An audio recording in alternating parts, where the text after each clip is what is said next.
Ada yang bertanya tentang sholat id di rumah. Sebenarnya pembahasan ini di dunia maya sudah banyak, di sosial media, di internet. Demikian pula pembahasan para ustadz-ustadz kibar yang berkompeten di dalamnya. Namun karena ada pertanyaan, maka pertanyaan ini kita jawab. Tentang sholat id di rumah, memang sebenarnya bukan merupakan perkara yang baru. Karena sejak zaman sahabat Nabi, zaman Nabi, yang namanya kendala itu selalu ada. Kendala pada saat itu adalah karena jauhnya dari perkotaan. Ini jauhnya dari perkotaan, sementara yang menunaikan sholat id, sholat hari raya, itu adalah mereka yang ada di kota. Sehingga yang di kampung-kampung, yang di pelosok-pelosok, mereka tidak bisa menghadiri sholat id. Jadi mereka tidak bisa menghadiri sholat id. Sehingga bagi mereka ada beberapa alternatif untuk bisa mengerjakan sholat id.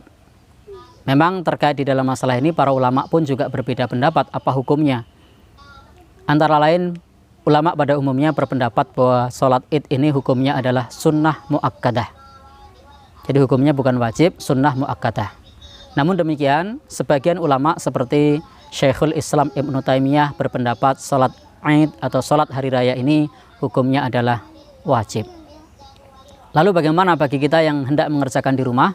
Karena pada saat pandemi COVID-19 ini tidak banyak satu tempat yang mengerjakan sholat id. Demikian pula himbauan pemerintah, himbauan dari para ulama, himbauan dari ormas-ormas Islam untuk mengerjakan sholat id di rumah, untuk mengerjakan ibadah di rumah.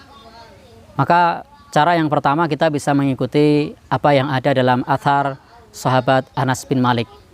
Bahwasanya pada saat itu sahabat Anas bin Malik pernah mengerjakan sholat id di rumah dan beliau mengerjakannya tanpa khutbah. Lalu bagaimana caranya? Caranya sama seperti sholat id pada umumnya, yaitu didahului dengan niat, setelah itu kemudian takbiratul ihram, setelah takbiratul ihram kemudian membaca doa iftitah. Jadi tetap ada doa iftitah, didahului dengan takbiratul ihram, setelah itu baru kemudian takbir zawaid sebanyak 7 kali. Takbir zawaid itu adalah takbir tambahan yang jumlahnya 7 kali pada rakaat pertama dan jumlahnya 5 kali pada rakaat yang kedua. Sehingga jumlah takbirnya pada rakaat pertama ada 8 ditambah dengan takbiratul ihram. Artinya jumlah zawaidnya 7, takbiratul ihramnya 1. Kemudian di rakaat yang kedua ada takbir intikal dari sujud menuju rakaat kedua, bangkit, itu ada takbir. Setelah berdiri sempurna, kemudian baru takbir zawaid atau takbir tambahan.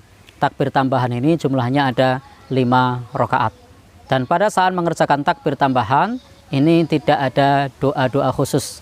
Artinya cukup jeda sejenak saja, doa yang lain tidak ada. Doa yang biasa dibaca itu ranahnya adalah ranah pendapat para ulama. Namun insya Allah yang kuat adalah tidak ada doa, cukup diberikan jeda agar makmum bisa mengikuti gerakan imam. Karena kalau tanpa jeda, maka makmum tidak bisa mengikuti gerakan imam. Sehingga ada jeda sebentar agar makmum bisa mengikutinya. Lalu pada saat rakaat pertama disunahkan membaca surat Al-A'la, kemudian di rakaat kedua disunahkan membaca surah Al-Ghasyiyah. Tentu sebelumnya didahului dengan surat Al-Fatihah. Dan ini sekali lagi dalam athar tadi tidak ada khutbah. Sebagaimana penjelasan para ulama, semisal dalam hal ini adalah Ibnu Qasim, salah satu ulama di kalangan mazhab Maliki yang berpendapat la ba'sa, tidak mengapa ayajtami'u, masyarakat berkumpul, atau kalau pada saat masa Covid ini, pada saat masa pandemi ini keluarga berkumpul, kemudian wa yusallu sholatan bi ghairi khutbah, lalu mengerjakan sholat id tanpa khutbah. Artinya di bagian pertama, alternatif pertama pada saat kita melaksanakan sholat id tanpa khutbah. Dan ini tidak mengapa sebagaimana dalam athar Anas bin Malik dan juga sebagaimana pernyataan ulama ini.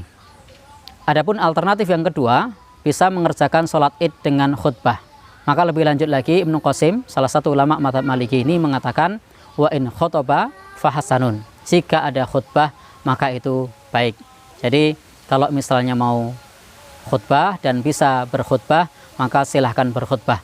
Tetapi kalau tidak bisa berkhutbah, maka cukup diakhiri setelah sholat tanpa ada khutbah. Karena memang sholat Id ini sedikit berbeda dengan sholat Jumat.